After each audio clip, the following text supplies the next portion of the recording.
المجيد والفرقان الحميد. أعوذ بالله من الشيطان الرجيم. بسم الله الرحمن الرحيم. يا أيها الذين آمنوا بالله ورسوله. وقال في موضع آخر: يا أيها الذين آمنوا ادخلوا في السلم كافة ولا تتبعوا خطوات الشيطان. صدق الله مولانا العظيم. وقال النبي صلى الله عليه وسلم: لا يؤمن أحدكم حتى يكون هواه تبعا لما جئت به، أو كما قال صلی اللہ علیہ وسلم. نہایت واجب الاحترام بزرگوں، عزیز ساتھیوں، یہ میرا، آپ کا اور اس دنیا میں بسنے والے ہر مسلمان کا عقیدہ ہے. میں، آپ اور اس دنیا میں بسنے والا ہر مسلمان اس بات کو دل سے مانتا ہے، اس بات پر یقین رکھتا ہے کہ یہ جو عالم ہے، یہ جو دنیا ہے، یہ جو کائنات ہے، ان سب کا خالق، پیدا کرنے والا ایک ہے، اور پیدا کر کے ان سب کا مالک بھی ایک ہے. میرا اور آپ کا عقیدہ ہے، میں اور آپ مانتے ہیں کہ اس دنیا کو بنانے والی ہستی اور اس دنیا کا مالک جو ہے، اس ہستی کا نام میرے اور آپ کے پروردگار اللہ جل جلالہ و عم نوالہ ہے. چنانچہ یہ تو معلوم ہو گیا کہ اس سارے عالم کو بنانے والا اللہ ہے.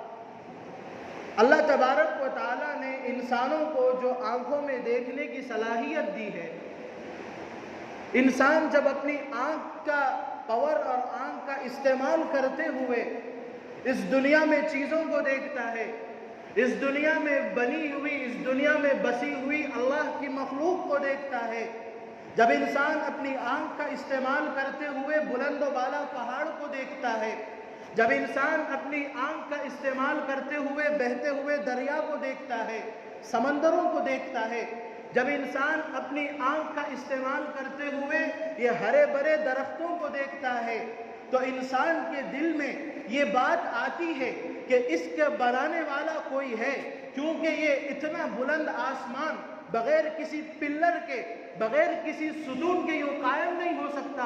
اتنا بلند پہاڑ، اتنا بڑا پہاڑ یوں ہی وہاں نہیں بن جا سکتا. تو پھر انسان کے ذہن میں، انسان کی عقل میں یہ بات آتی ہے کہ ان کا بنانے والا کوئی ہے، ان کا پیدا کرنے والا کوئی ہے. یہ ایسے ہی چپکے وجود میں نہیں آ گئے ہیں، ان کو بنانے والا بھی ہے، ان کو پالنے والا بھی ہے. اور ہم مسلمان یہ ایمان، یہ عقیدہ رکھتے ہیں کہ ان سب کا بنانے والا میرا اور آپ کا اللہ، میرا اور آپ کا پروردگار ہے، جس نے اتنی بلند و بالا آسمان کو بغیر کسی پلر کے کھڑا کر دیا. اور صرف ایک آسمان کو کھڑا نہیں کیا، بلکہ اس کے اوپر اور 6 آسمان ڈال دیے. جس طریقے سے آج کی دنیا میں انجینئر بلڈنگ بناتا ہے تو 6 فلور 7 فلور ڈالتا ہے، تو اس کے نیچے پلر اور بیسمنٹ کی ضرورت ہوتی ہے. لیکن میرے اور آپ کے اللہ اتنا طاقتور ہے کہ اس نے 7 آسمان کو بغیر کسی بیسمنٹ کے اور بغیر کسی پلر کے کھڑا کر دیا. یہ اللہ کا قدرت ہے، یہ اللہ کی قدرت ہے، یہ اللہ کی نشانیاں ہیں. اللہ ارشاد فرماتے ہیں تمہارے لیے مسلمانوں ان بلند و بالا پہاڑوں میں، ان بلند و بالا آسمانوں میں، ان بہتے ہوئی دریا میں نشانیاں ہیں. آپ دیکھیں گے، ہر چیز کو دیکھ لیجئے آپ، اللہ کی ہر چیز میں نشانی ہے. اللہ نے ہمیں آنکھیں دی، یہ بھی اللہ کی نشانی ہے. اللہ نے ہمیں سننے کی قوت دی، یہ بھی اللہ کی قدرت ہے. تو سمجھ میں بات یہ آئی کہ اللہ ہر چیز پر قادر ہے. ان اللہ علی کل شیء قدیر. اسی کو اللہ نے بیان فرمایا، اللہ ہر چیز پر قادر ہے. وہ جو چاہتا ہے کرتا ہے، اور جو نہیں چاہتا وہ کوئی کر نہیں سکتا.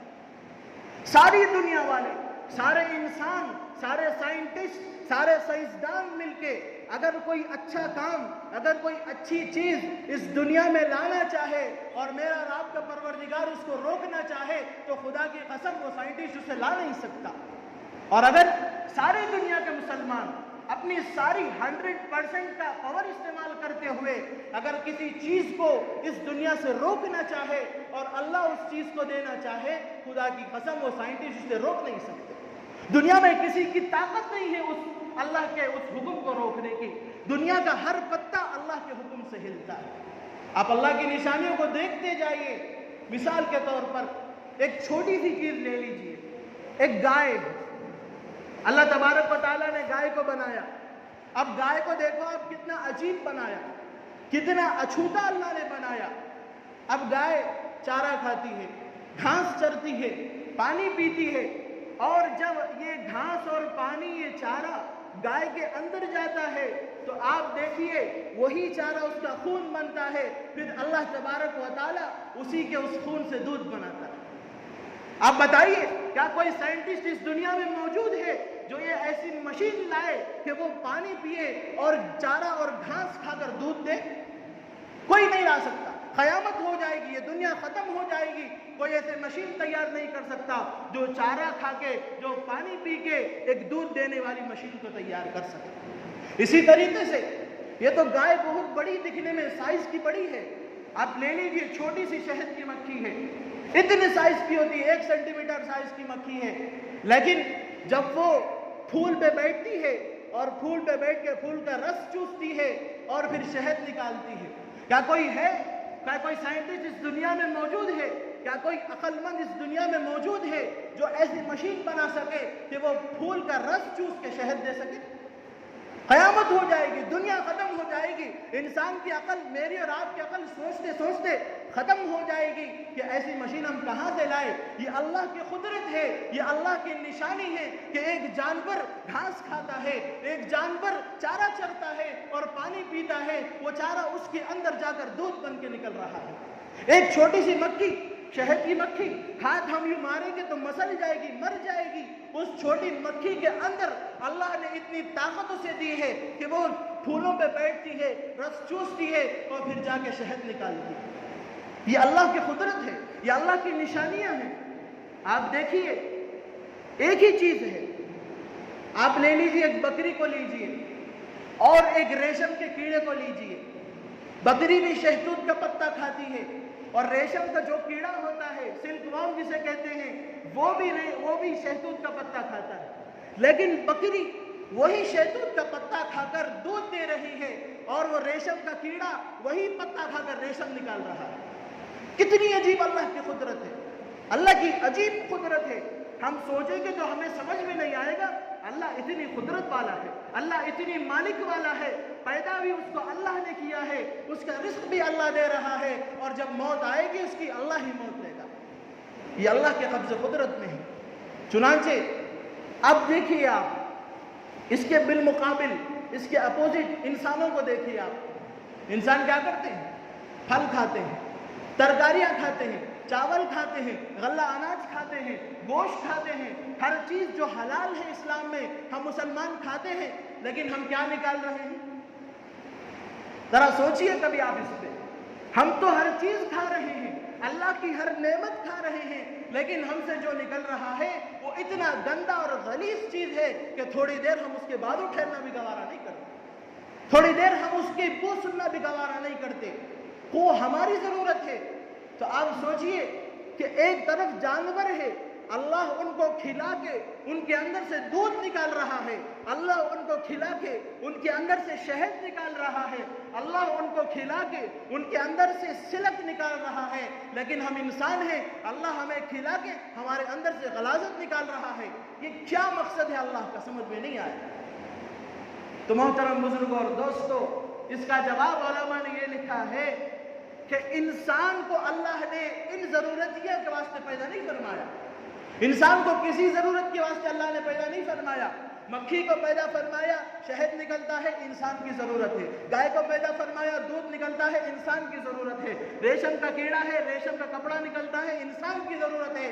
لیکن انسان کو پیدا فرمایا، انسان سے پاخانہ اور پیشاب نکلتا ہے، تو پھر انسان کو پیدا کیوں کیا اللہ نے؟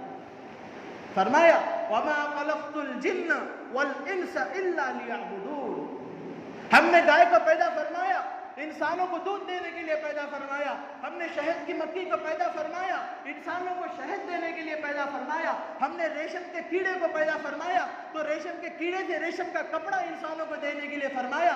لیکن جب انسانوں کو پیدا فرمایا ہے تو ان سے کسی چیز ہمیں مطلوب نہیں ہے، بس ان کا کام یہ ہے کہ اللہ کی عبادت کرے۔ وَمَا خَلَقْتُ الْجِنَّ وَالْإِنسَ إِلَّا لِيَعْبُدُونَ۔ ہم نے انسانوں اور جنوں کو صرف ہماری عبادت کے لیے پیدا فرمایا۔ محترم دوستو، سمجھ میں کیا آیا کہ ساری مخلوق، ساری دنیا کے ہر طرح کی مخلوق، چاہے چرند ہو، پرندے ہو، پہاڑ ہو، درخت ہو، پانی ہو، اللہ نے ان سب کو بنایا، لیکن انسانوں کے لیے بنایا، اور انسانوں کو بنایا اپنی عبادت کے لیے بنایا۔ صرف ایک ہی مقصد ہے انسانوں سے، اپنی عبادت کے لیے بنایا۔ تو اب انسان جو ہے وہ اتنا خراب، اتنا گندا ہے کہ اللہ کی نعمتوں کو تو کھاتا ہے لیکن فضلہ نکالتا ہے۔ تو اللہ نے کہا کہ جب اس انسان کے ساتھ اسلام مل جائے، جب اس اسلام کے ساتھ ایمان آ جائے، تو وہ پھر قابل فکر، قابل محبت ہو جاتا ہے۔ اسی کو اللہ نے فرمایا کہ اب گائے دیکھیے آپ، چارہ کھاتی ہے، دودھ نکالتی ہے، لیکن اللہ نے اس کے لیے نہیں فرمایا کہ گائے ہمیں پسند ہے، ہمیں شہد کی مکھی پسند ہے، یہ نہیں فرمایا۔ اللہ نے فرمایا ان الذین آمنوا ان اللہ ولی الذین آمنوا، کہ اللہ مومنین کا دوست ہے، اللہ مسلمانوں کا دوست ہے۔ تو ہم مسلمان تو انسان ہیں، مسلمان کوئی فائدہ ہم اللہ کو نہیں دے رہے، کوئی فائدہ کسی مخلوق کو ہم سروس تو نہیں کر رہے ہیں، لیکن اللہ ہم سے محبت کیوں کرتا ہے، اللہ ہم سے دوست کیوں بنتا ہے؟ اس لیے کہ انسانوں کو اللہ نے عقل عطا کی ہے، انسان جس عقل کا استعمال کرتے ہوئے اپنے ایک اللہ کو پہچانتا ہے، اسی لیے اللہ اس سے محبت کرتا ہے، اسی لیے اللہ انسانوں سے پیار کرتا ہے، اسی لیے اللہ انسانوں سے اپنی محبت کا اور اپنی دوستی کا اعلان کرتا ہے، فرماتا ہے ان اللہ ولی الذین آمنوا، کہ اللہ ایمان والوں کا دوست ہے، اللہ ایمان والوں کا والی ہے۔ یہ کیوں فرمایا؟ اس لیے کہ انسانوں کے ساتھ ایمان آ گیا ہے، انسانوں کے ساتھ اسلام مل گیا ہے، اس وجہ سے اللہ نے فرمایا کہ اللہ مومنین کا دوست ہے۔ لیکن آپ دیکھیے، ہم اپنی زندگی کا جائزہ لیں، اپنی گریبان میں منہ ڈال کر، اپنی منڈی ڈال کر ذرا دیکھیں کہ جس مقصد کے لیے اللہ نے ہم کو پیدا فرمایا ہے، کیا ہم اس مقصد میں پورے اتر رہے ہیں، یا پھر ہم اس مقصد کو پورا کرنے سے باز آ رہے ہیں؟ کیا ہم اس مقصد کو پورا کرنے سے قاصر رہ رہے ہیں؟ اللہ نے تو ہمیں اپنی عبادت کے لیے پیدا فرمایا، اللہ نے تو اپنی عبادت کے لیے ہمیں اس دنیا میں بھیجا، لیکن کیا ہم اس دنیا میں آ کر اللہ کی نعمتیں کھا کر اللہ کا شکر ادا کر رہے ہیں، اللہ پر ایمان لا رہے ہیں، اللہ کی عبادت کر رہے ہیں؟ یہ اب ہم کو جائزہ لینا ہے، کیونکہ میری اور آپ کی زندگی اللہ کے قبضے قدرت میں ہے، پیدا کرنے والا بھی وہ ہے، اور جب موت آئے گی، جب وقت آ جائے گا تو اس کے پاس ہم کو چلے جانا ہے، اور موت اور حیات پہ قادر میرا اللہ ہے۔ تو اب اس بیچ کی جو زندگی بچ گئی ہے، اس زندگی میں اللہ نے جو ہم کو مقصد پیدا فرمایا ہے، اس کی عبادت کا کیا ہم وہ کر رہے ہیں یا نہیں کر رہے ہیں؟ یہ سوچنے کی بات ہے۔ آپ دیکھیے، اللہ نے تو انسانوں کو پیدا فرما دیا اپنی عبادت کے لیے، انسان آتے ہیں لیکن دنیا میں فتنہ و فساد پھیلاتے ہیں۔ ہم انسان، ہم مسلمان اس دنیا میں بھیجے گئے عبادت کے لیے، لیکن ہم اس دنیا میں آتے ہیں اور یہاں پر اللہ کی عبادت کرنے کے بجائے، اللہ پر ایمان لانے کے بجائے اللہ پر کفر کرتے ہیں، اللہ سے ناشکریاں کرتے ہیں۔ یہ ہمارا ایمان ہے، یہ ہمارا کمزور ایمان ہے۔ میرے بھائیوں اور بزرگوں، اللہ جب بندوں کو بھیجا ہے اپنی عبادت کے لیے، لیکن جب بندے اللہ کی جانب، اللہ کی طرف نہیں مڑتے ہیں، اللہ کی عبادت نہیں کرتے ہیں، تو یاد رکھیے اللہ اپنے بندوں کو اپنی جانب بلانے کے لیے اس دنیا میں چند جھٹکے بھیجتا ہے، اس دنیا میں چند مصیبتیں ڈالتا ہے، اس دنیا میں چند پریشانیاں ڈالتا ہے۔ آپ دیکھیے، اپنی زندگی کا جائزہ لیجئے، ایک انسان ہے، اللہ نے اس کی صحت کو خراب کر دیا، اللہ نے اسے بیماری دے دی، کوئی بھی بیماری دے دی۔ اب جب بندہ بیماری میں مبتلا ہوا تو اس کو یاد آیا کہ اس بیماری کو دور کرنے والا بھی میرا اللہ ہے، چنانچہ اس بیماری کو دور کرنے کے لیے وہ بندہ اللہ کے در پہ آ گیا۔ اب دیکھیے، انسان اچھا خوشحال ہے، کھا رہا پی رہا ہے، لیکن اللہ اس کا رزق بند کر دے، اللہ اسے پیسہ دینا بند کر دے، اللہ اسے روٹی دینا بند کر دے، تو جب اس کا رزق بند ہو جائے گا، اس کی نعمتیں بند ہو جائے گی، تو پھر وہ اللہ کے دربار پہ آئے گا۔ تو بتانا یہ ہے کہ جب کبھی بھی انسان جو غلط لائن پہ چلتا ہے، ٹیڑھگی اختیار کرتا ہے، اللہ کی عبادت سے انحراف کرتا ہے، تو اس وقت اللہ انسان کی زندگیوں میں مصیبتیں ڈالتا ہے، تاکہ میرا بندہ ان مصیبتوں میں تو کم از کم میری جانب آ جائے، ان مصیبتوں میں مبتلا ہو کر تو کم از کم ایک اللہ کو پکارے، ایک اللہ کی عبادت کرے۔ چنانچہ اس دنیا میں جو بھی، چاہے ایک لے لیجئے انڈیویجولی، ایک ایک انسان کو دیکھ لیجئے آپ، اگر انسانوں کے، مسلمانوں کے زندگیوں میں پریشانیاں آ رہی ہیں تو پھر اس کا پیغام یہ ہے، وہ پریشانی آ کر میسج یہ دے رہی ہیں کہ تمہیں اللہ کی جانب مڑنا ہے، تم اللہ کی عبادت سے مڑ گئے تھے تو چلو اللہ کی جانب۔ لیکن انسان تو انسان ہے، مسلمان تو مسلمان ہے، اب اللہ پوری دنیا پہ بلا نازل کر رہا ہے، اب اللہ پوری دنیا پہ وبا نازل کر رہا ہے، تو ان وباؤں کا، ان بلاؤں کا، ان بیماریوں کا بھی مقصد اللہ کا یہ ہوتا ہے کہ ہم ان بیماریوں سے سبق سیکھ کر، ہم ان بلاؤں میں مبتلا ہو کے اور ان سے سبق سیکھ کر ایک اللہ کی جانب آ جائیں۔ آپ دیکھیے اللہ نے چند مہینے کیا حال کیا تھا پوری دنیا کا۔ میں ہماری بات نہیں کر رہا، ہمارے ہندوستان کی بات نہیں کر رہا، پوری دنیا کا آپ دیکھ لیجئے اللہ نے کیا کیا۔ چند مہینے قبل پوری دنیا پہ ایک بلا نازل کر دی، پوری دنیا پہ ایک وبا بھیج دی، پوری دنیا پہ ایک پریشانی، ایک بیماری ڈال دی۔ اس کے وجہ سے کیا ہوا؟ اسکول بند ہو گئے، کالج بند ہو گئے، ہر چیز بند، یہاں تک کہ جہاں سے اس بیماری کو دور کرنے کا راستہ نکلتا تھا اور جہاں پر دعائیں کر کے اس بیماری کو دور کرنے کا سامان ہمیں ملتا تھا، ان عبادت گاہوں کو بھی بند کر دیا گیا۔ کوئی بھی مسلمانوں کی بات نہیں کر رہا، ہر کی، غیر مسلمہ، مسلم، غیر مسلم، سب کی عبادت گاہوں کو بند کر دیا گیا۔ ہم گھر میں قید کر دیے گئے۔ تو پھر کیا ہوا؟ جب ہم گھر میں قید کر دیے گئے، دنیا کی الجھنوں سے، دنیا کی پریشانیوں سے ہم پاک ہو گئے، تو پھر ہم اللہ کی جانب مڑے۔ ہم نے دیکھا کہ یہ تو بیماری بہت خطرناک ہے، اس میں جب انسان کوئی ملوث ہوتا ہے تو پورے انسان اس سے وحشت کھا کر، اس سے ڈر کے دور بھاگ رہے ہیں، اس کے قریب نہیں آ رہے ہیں۔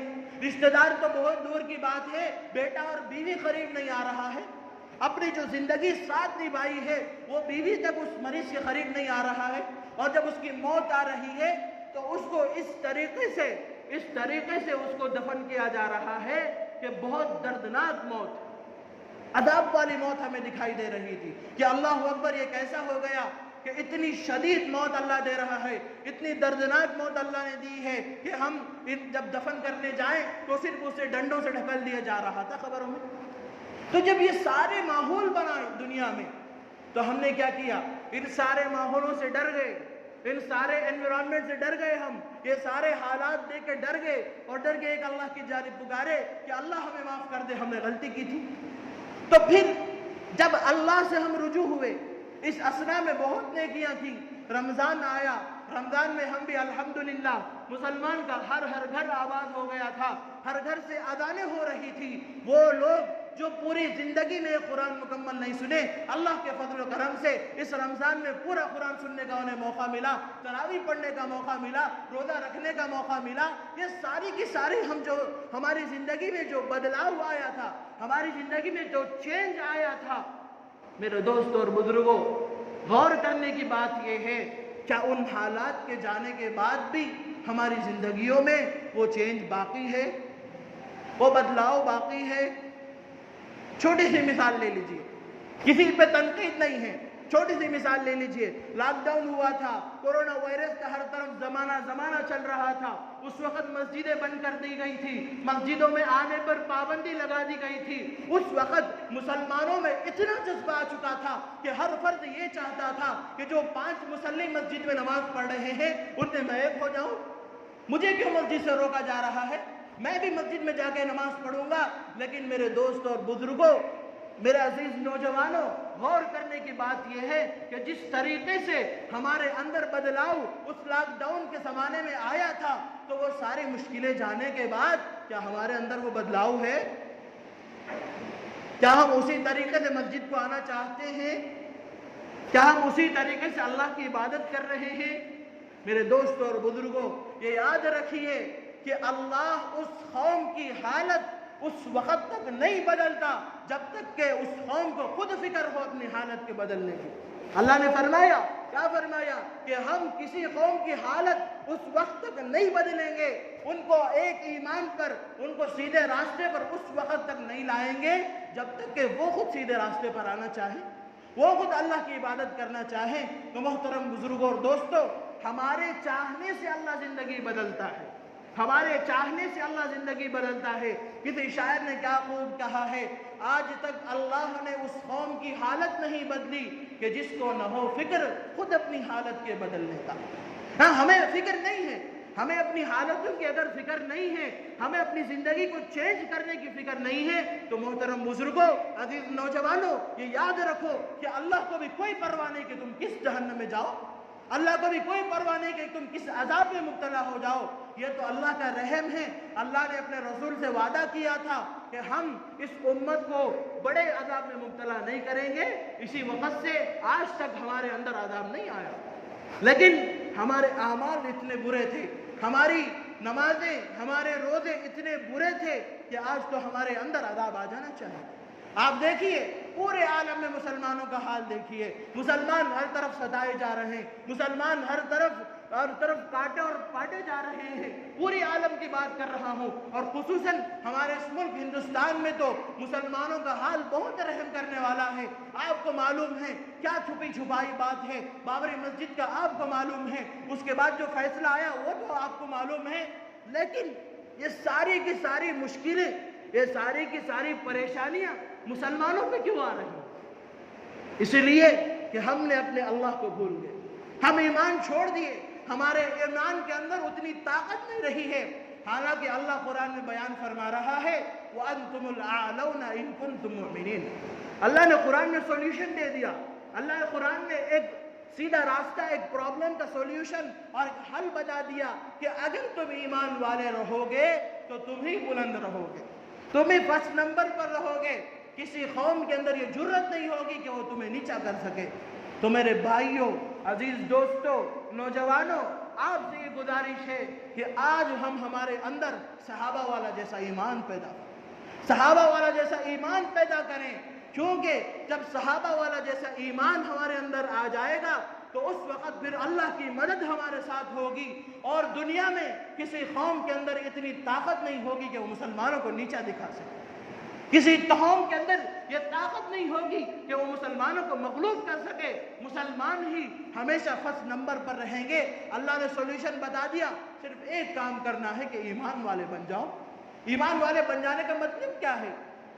ہم تو الحمدللہ ایمان والے، ہم تو اسلام لائے ہیں، اشہد ان لا الہ الا اللہ واشہد ان محمد رسول اللہ کا کلمہ بھی پڑھے ہیں، ہمارے باپ دادا ایمان والے تھے، مسلمان تھے، تو پھر مسلمانوں کو ایمان والا کہنے کا مطلب کیا ہے؟ تو اس کا جواب یہ مفسروں نے لکھا ہے کہ ایمان والے تو آپ ہیں، لیکن آپ اسلام والے ہیں، آپ مسلم ہیں، ابھی ایمان آپ کے دلوں میں نہیں آیا ہے۔